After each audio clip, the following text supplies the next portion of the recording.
So being on set has its own etiquette and its own rules. It's a big difference between a cinematographer and sort of a videographer. Whereas a videographer may be out on their own, shooting with their own lighting kit, shooting an interview, shooting by themselves, doing an event, doing a doc, doing a narrative on their own, is kind of in control of everything and is touching everything.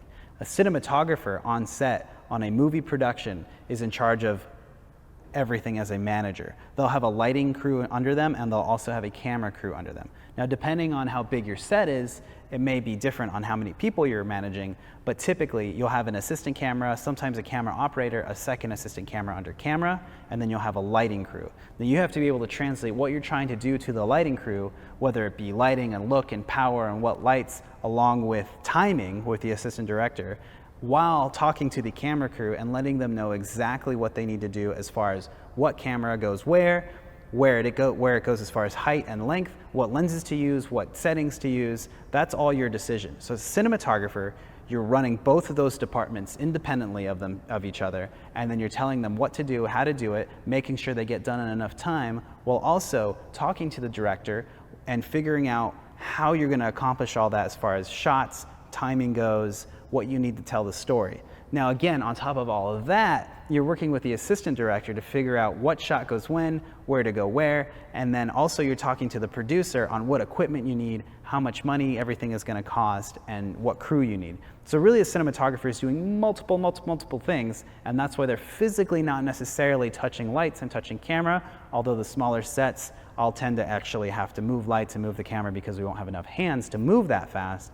But as you get into the bigger sets, the bigger movies, the DP just doesn't necessarily have the amount of time and capacity to do all of those things by themselves. They need to delegate to physical work, and then they need to be political and work with the other artists to accomplish the picture as a whole. So that's the main difference between a cinematographer and a videographer. They're both accomplishing the look, they're both in charge of camera and lighting, but there's a little bit more managerial and political decisions on a cinematographer and collaboration, as opposed to a videographer who's doing a little more things on their own and can accomplish maybe a little bit more just by themselves.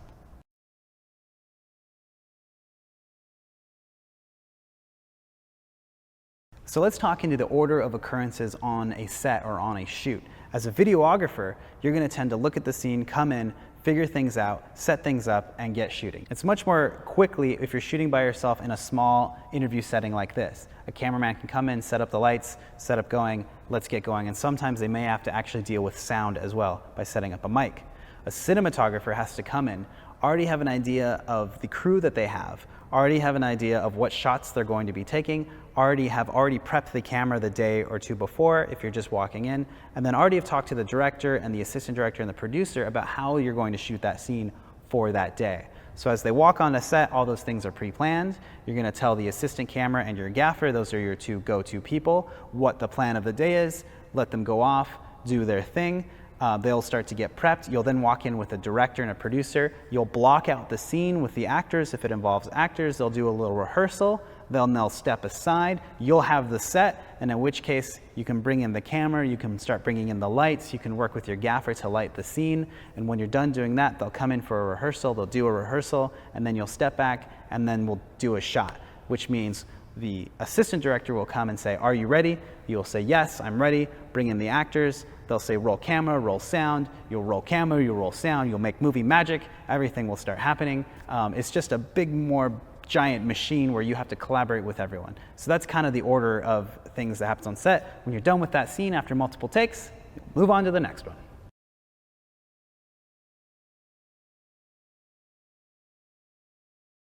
So just really quickly want to talk about set etiquette. As a videographer, when you're by yourself, you're not necessarily dealing with a lot of people, although sometimes you do talk to a director or talent. As a cinematographer, there's a bigger machine going on, so you want to be able to kind of know how to navigate with personalities and with other personnel on the set. So this really applies to both depending on how big or how small the set is. As a cinematographer, you're in charge of the camera, but you'll have people be looking at your work. There'll be people asking about, is it too bright there? Is it too dark? And even though that's not technically their job, they're going to be talking about it because everybody wants to be on the same team. Everyone wants it to be the best it can be. The thing about being a cinematographer is you tend to have a lot of patience for that. You're the one that's making those calls and doing your style while still maintaining the look of the client or the producer or the director.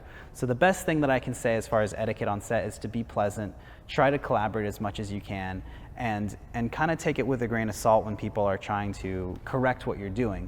The thing is that there are a million things going on, and even though everyone has their own departments, the entire film can tend to be a family and can tend to be moving in one direction.